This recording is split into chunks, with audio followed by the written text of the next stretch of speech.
Bienvenidos hermanos, sean ustedes bienvenidos a esta nueva entrega, donde hoy se tocará el tema sobre lo que significa Cristo es la luz. Refiriéndose a Jesús, escribe San Juan: en él estaba la vida, y la vida era la luz de los hombres.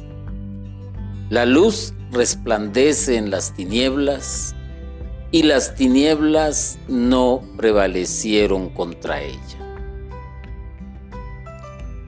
El Evangelio de Juan comienza hablando de la vida y concluye con la afirmación de que se escribió este Evangelio para que los hombres tengan vida.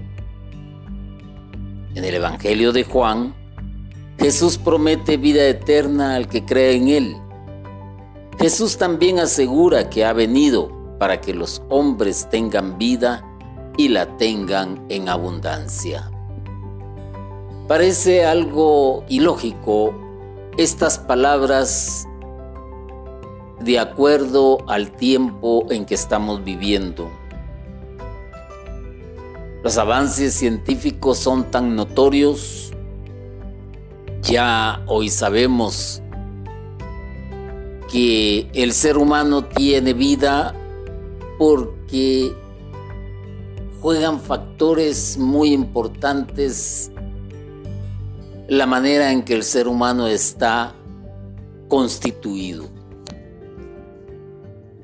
Sabemos que la sangre es necesaria, sabemos que el buen funcionamiento del corazón es necesario, sabemos que el buen funcionamiento del hígado, de los riñones son altamente necesarios.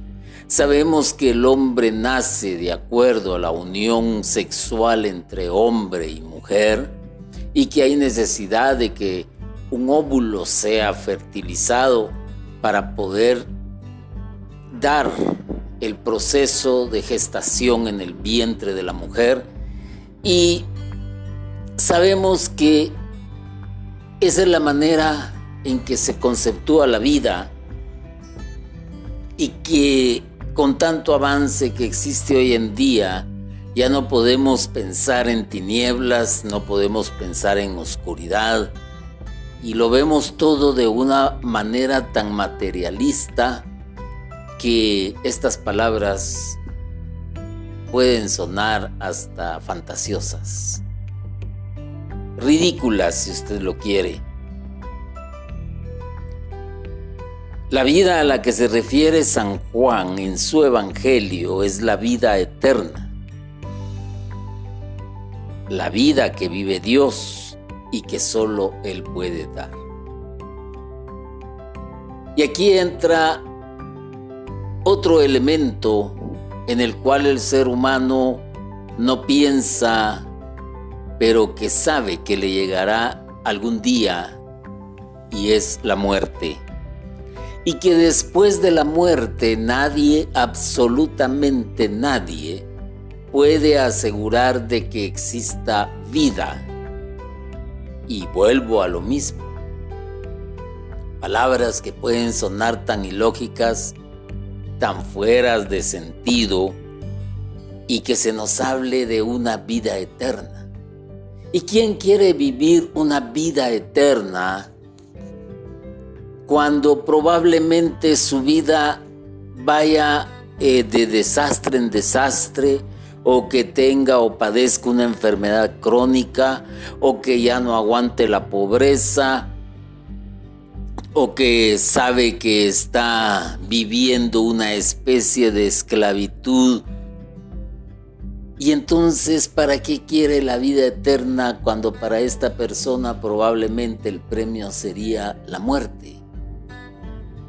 ¿Y quién va a querer la muerte si su vida está llena de lujos, paseos, diversión, cuentas bancarias, suficiente dinero, etcétera, etcétera? Son dos polos hasta cierto punto opuestos. Entonces, ¿qué significado tiene la vida eterna?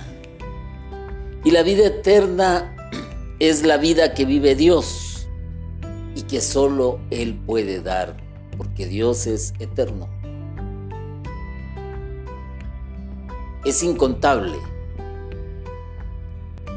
No se pueden contar los días desde el tiempo de la creación hasta el tiempo final.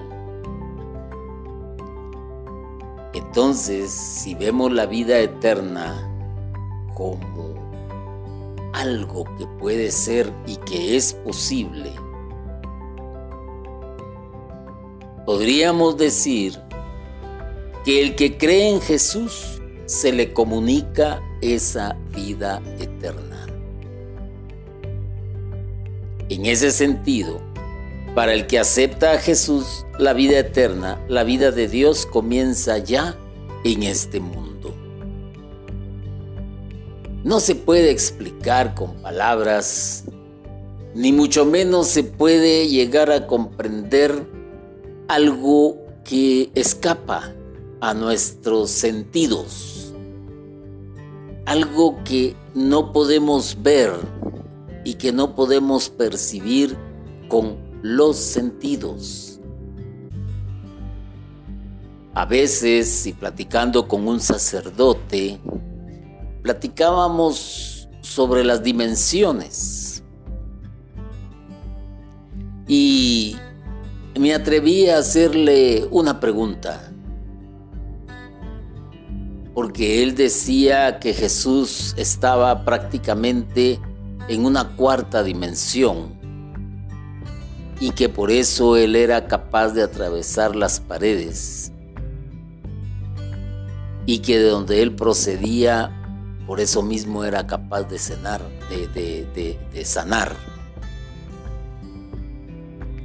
Y entonces yo le pregunté que cómo era posible eso y él me dijo, escapa a nuestra realidad y a nuestros sentidos.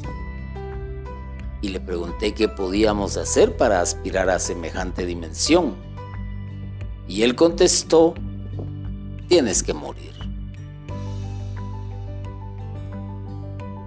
El nacer de nuevo también implica el morir, pero el morir a un estado de vida al cual se está acostumbrado es un cambio de mentalidad total para lograr un nivel de satisfacción acá en la tierra diferente. ¿Cuántos libros no se han escrito por psicólogos? ¿Cuántos libros no se han escrito de superación, de éxito, de cómo enriquecerse? Y hay una conclusión: cambiar hábitos, cambiar la manera de pensar, ser otra persona, tener otro pensamiento, llamémosle hasta más positivo. Y aquí podríamos decir que para empezar a generar la vida eterna acá en la tierra, Jesús pone una condición, y la condición es creer en Él. Porque Él mismo dijo, el que cree en mí, dice Jesús, tiene vida eterna. El que cree en Él tiene vida eterna. La fe que Jesús reclama no es puramente intelectual, sino una fe del corazón, confianza total en Jesús, por medio de la cual se acepta a Jesús como Hijo de Dios que vino a salvarnos. A veces las personas hasta ridiculizan los ritos de la Iglesia Católica, como es, por ejemplo, el bautismo, como es la Eucaristía, como es la confirmación. Simplemente lo han visto así, como un rito o como una cuestión propiamente social o algo que hay que cumplir para estar en sintonía y no ser señalado probablemente. Pero a como estamos avanzando, donde el ser humano se está alejando de Dios,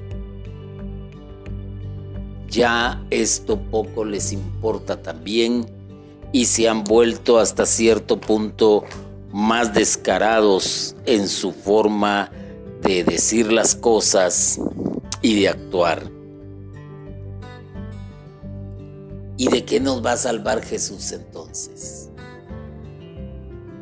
Sí, todo mundo sabe que la tierra gira sobre su propio eje y que esto da lugar a la luz del día y a la oscuridad de la noche. Y cuando el hombre ha andado en tinieblas, cuando el ser humano ha necesitado de luz, y esto lo alcanza a comprender aquella persona que tiene fe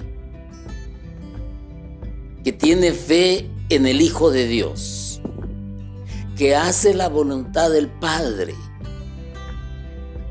y entonces se va a dar cuenta de muchas cosas. La fe en Jesús implica la aceptación total de su palabra y sus mandamientos. El que tiene fe en Jesús lo acepta como su Salvador y Señor.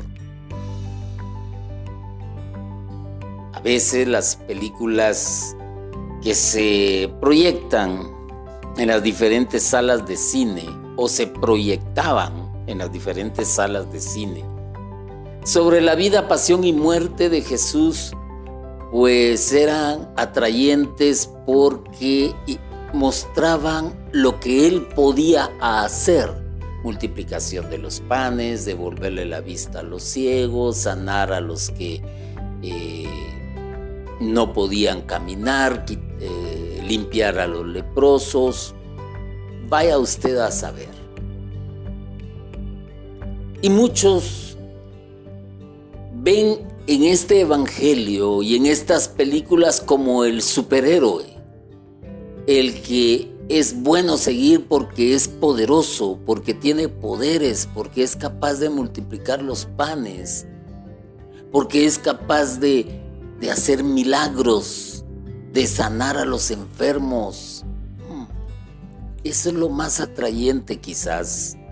Y cuando se lee el evangelio, muchos se fijan en el Cristo o en el Jesús poderoso, en el Jesús que es capaz de hacer maravillas, pero difícilmente se fijan y aceptan su palabra y sus mandamientos.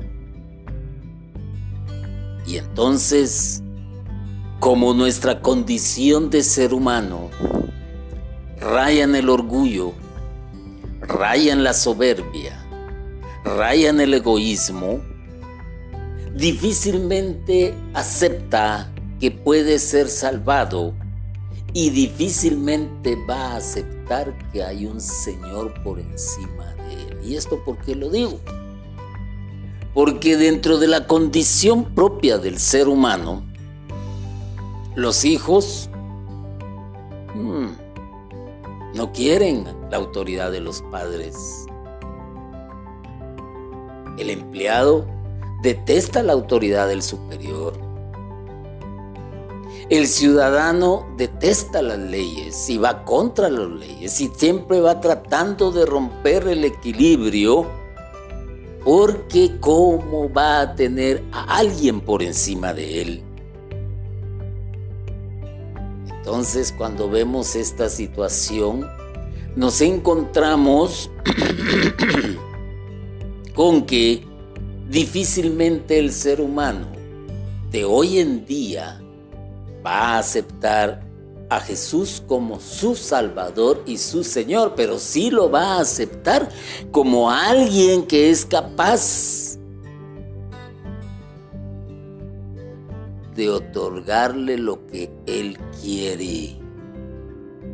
Vea usted, por ejemplo, cuántas personas cuando están viviendo una calamidad o son azotados por una enfermedad o por la desgracia, no acuden inmediatamente al templo y se postran de rodillas y oran ante su imagen predilecta, o bien simplemente se acercan para pedir un milagro. Y de esto ha habido mucho a través de la historia de la humanidad. Jesús fue claro al decirle a aquellos que lo seguían, porque Él les daba hasta saciarse de comer. Es muy recordado el pasaje de la multiplicación de los peces y el pan. ¿Quién no lo recuerda? 5,000 hombres. 5,000 hombres que no estaban cuando fue crucificado. O todo aquel gentío que gritaba Hosana al Rey de David, bendito el que viene en el nombre del Señor, porque estaban viendo un Salvador de acuerdo a su pensamiento humano, porque necesitaban salir de un yugo. Y qué decepcionante, porque ni lo fueron a despedir cuando fue crucificado. Entonces, cuando vemos el Evangelio de San Juan, que también presenta a Jesús como luz que brilla en medio de las tinieblas. ¿Y qué es lo que simbolizan las tinieblas en las Sagradas Escrituras? Simbolizan el caos, la maldad. ¿Y qué es lo que está viviendo hoy el mundo de una manera más palpable? Más con esto de las redes sociales, de la globalización, de la comunicación súper veloz. Pongas donde pongas el dedo, vas a encontrar noticias abrumadoras, vas a encontrar que hay maldad en el mundo. Pero tus ojos quieren ver tinieblas, como cuando hay un eclipse. No. Aquí estamos hablando de un plano superior, en un plano que quizás el ser humano no alcanza a ver y que se da cuenta que su vida está en tinieblas, pero que tampoco quiere la luz y rechaza la luz. La presencia de Dios en la Biblia aparece cuando Dios dice: hágase la luz. La presencia de la palabra de Dios en el mundo, que es Jesús, es la luz de Dios que viene a definir la frontera entre lo bueno y lo malo. El hombre vive en tinieblas. Vive en tinieblas cuando le da mayor atención o le presta más atención a su propio yo, a su egoísmo. Y cuando hace gala de todo aquello que puede ser dañino para el que está alrededor suyo, como para él mismo. La avaricia, la envidia, el don de querer tener todo el poder, el tener todo lo que desea. ¿Y cuántos no viven en tinieblas que por unos cuantos centavos se prostituyen o se vuelven asesinos? ¿Cuántos no viven en tinieblas porque están sumidos en el alcoholismo, en la drogadicción, en la corrupción? ¿Cuántos no viven en tinieblas porque en su ansia de querer tener todo y poder tener el poder de todo, humillan, violentan, corrompen y dañan a quienes están a su alrededor. Y eso es estar en tinieblas. Y necesitan entonces con urgencia la presencia de la palabra de Dios en su mundo, en su vida, porque esta palabra es la luz de Dios y es el que viene a definir lo que es bueno y lo que es malo. Esta luz llega para que el hombre no camine a tientas, sino en la seguridad de una senda iluminada.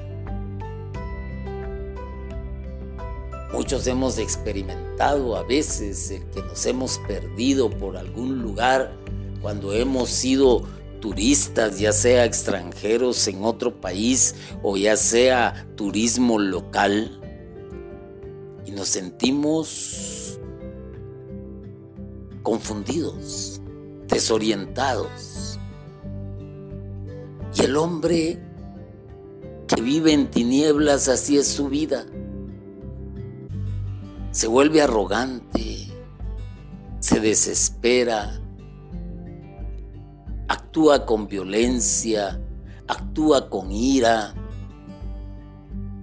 Es una persona que es insatisfecha, que no le satisface su trabajo, que no le satisface su profesión, que no le satisface su hogar, que no le satisface lo que tiene, ni las personas que le rodean, ni el aprecio que las personas le muestran. Y es que el hombre se ha vuelto tan insensible. Antes podríamos decir que existía la verdadera amistad, y la cual la mayoría de las veces era incondicional, y donde también un favor se recibía y se respetaba ese favor y se agradecía ese favor.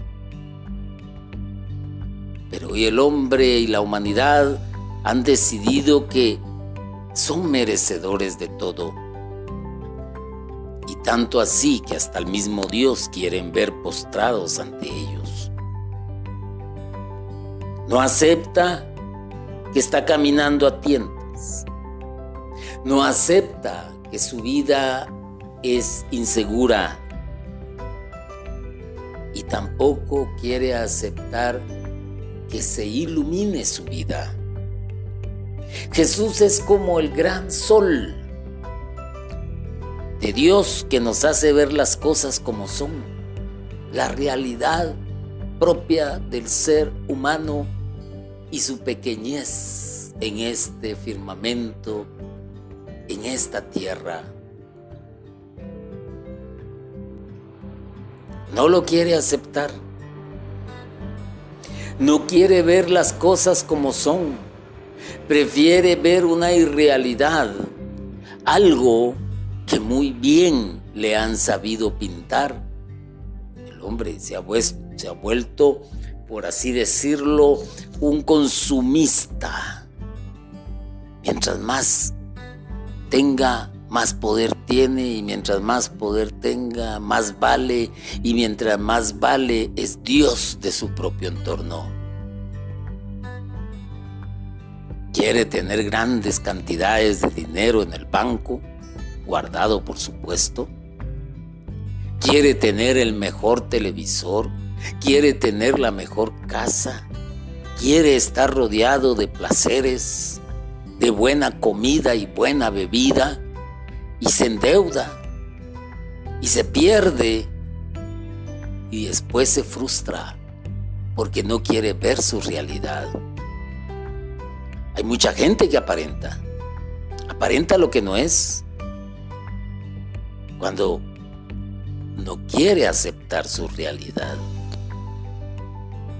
Y eso es lo que nos viene a mostrar esta luz que cada quien necesita en su vida.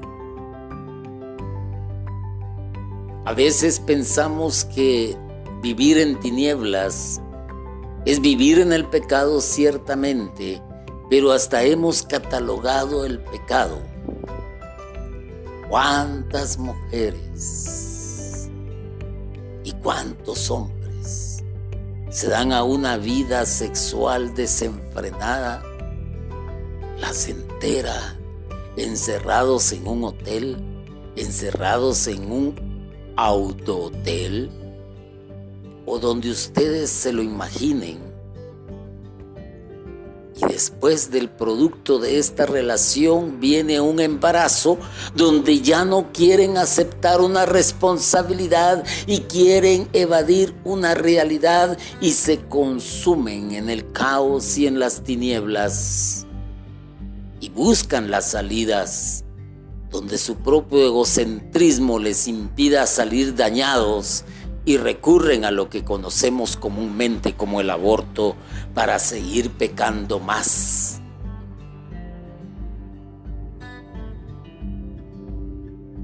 Ciertamente viven en caos, viven en tinieblas.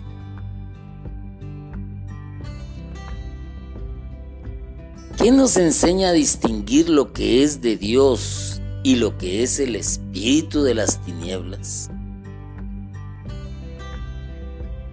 Pues simple, Él nos enseña a distinguir qué es vivir haciendo el bien y qué es vivir haciendo el mal. Porque haciendo el bien se está en la luz y haciendo el mal se está en las tinieblas. Con la llegada de Jesús como luz del mundo, concluye para el hombre su peregrinar en la incertidumbre. Jesús dijo: yo soy la luz del mundo. El que me sigue no andará en tinieblas. Con la llegada de Jesús sabemos cuál es el camino, la verdad y la vida.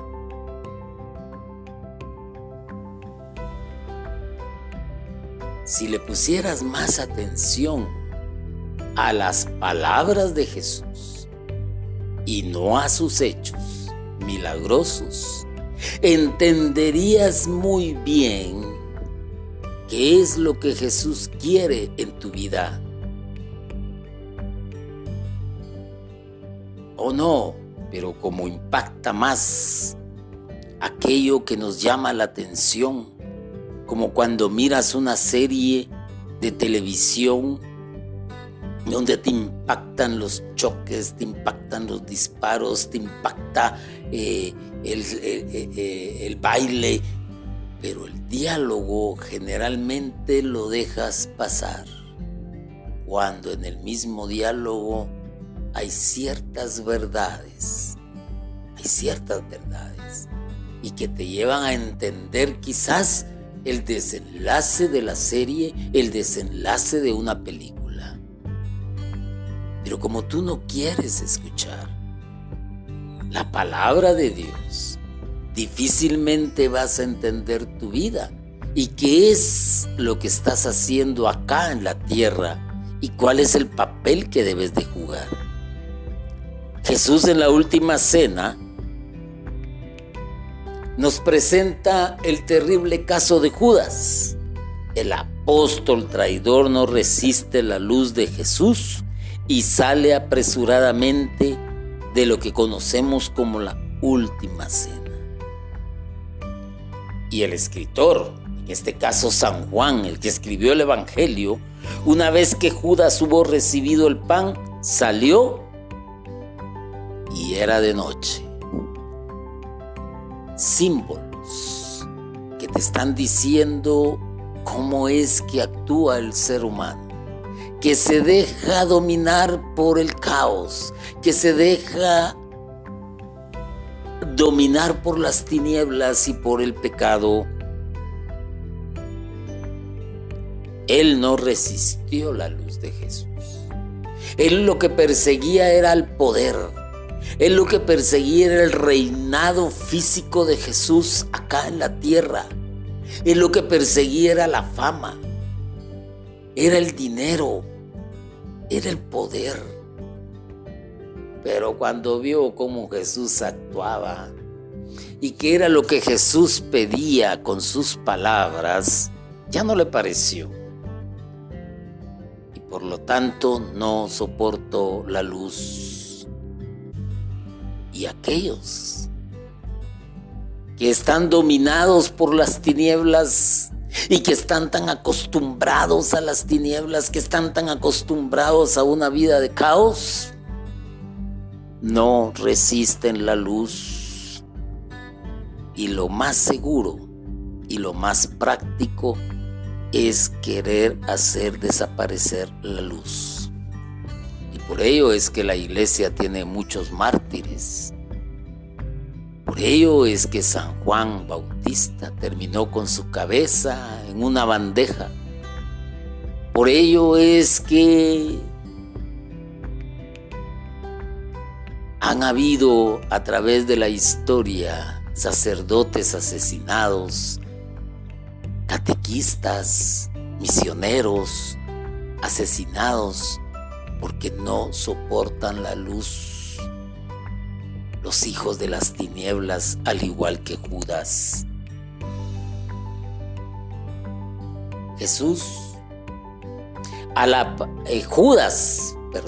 Judas, al apartarse de Jesús, cae en el caos de las tinieblas y es zarandeado por las fuerzas del mal que lo conducen a la desesperación del suicidio. ¿Qué es lo que sucede con aquella persona que es alcohólica? Primero, se ha apartado de Jesús. Segundo, cae en el caos. Cree que la vida que lleva, que ese momento de euforia momentáneo que le presenta el licor, es lo mejor.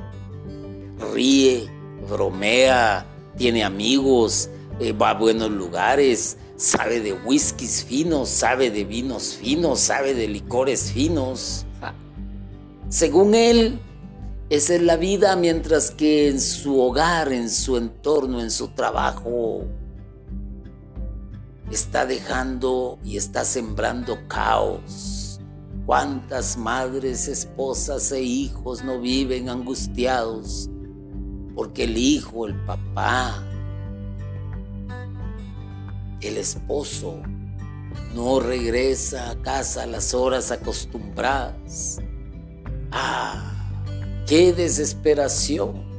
¡Qué caos ha logrado sembrar! Y no digamos de aquellos que van con otro tipo de vicios, de adicciones.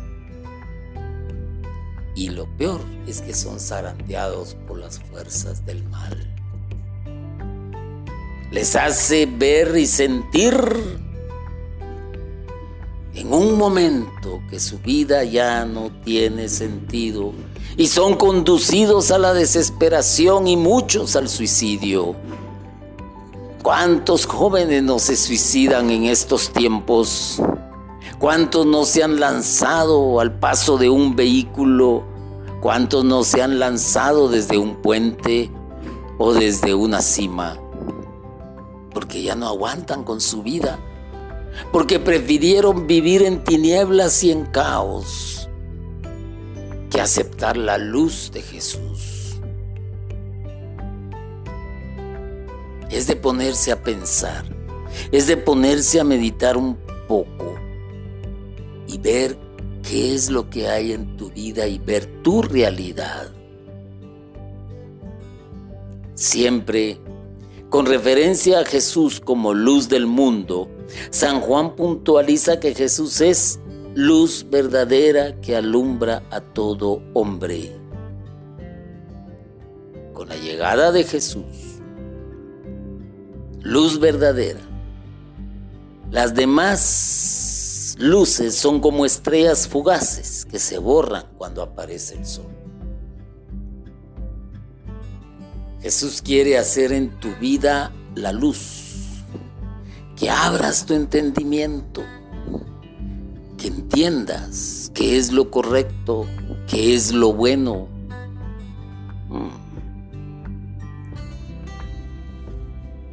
Pero a veces preferimos asistir a centros religiosos como la santería, como la hechicería, como, ¿qué te digo?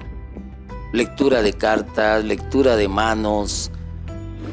Paremos de contar. Buscando la luz donde no hay luz. Buscando un milagro donde no se pueden hacer milagros. Solo te estafan, te quitan tu dinero y sigues en el caos y continúas en las tinieblas. La única luz verdadera es la luz de Dios que está representada en Jesús y Jesús es la palabra. Es la palabra.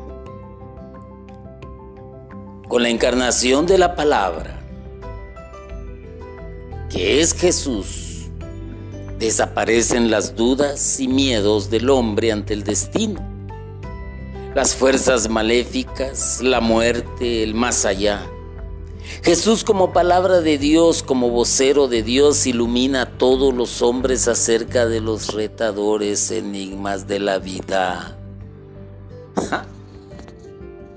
Hay quienes buscan consuelo, por ejemplo, en libros o en lecturas. ¿Cómo venzo el estrés? ¿Cómo vencer el estrés? ¿Cómo ser una persona optimista? ¿Cómo ser una persona disciplinada? ¿Cómo alcanzar el éxito viviendo mejor? ¿Cómo hacerse rico? Paremos de contar de la cantidad de libros que se han escrito. Sin menospreciar estas obras, te puedo aconsejar y te puedo decir que la respuesta a todas tus dudas, tus temores, tus angustias, tus sinsabores, para mejorar de vida, para tener éxito, está en el Evangelio, está en las palabras del Señor. Y no te entretengas a ver las maravillas que hizo, porque esas mismas maravillas harán en tu vida más adelante si tú realmente cumples con su palabra.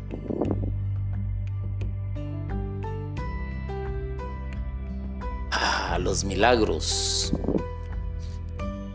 son catequesis. Pero antes de un milagro y después del milagro hay algo muy importante: la palabra. Y la palabra es la luz que va iluminando tu entendimiento, que va haciendo la brecha y que va disipando las tinieblas. Pero eso está en ti, el aceptarlo o el rechazarlo. Porque así vas a comprender la realidad de la vida, aceptando la palabra de Jesús. Con la llegada de Jesús se verifica una nueva creación. Ponle atención a esto.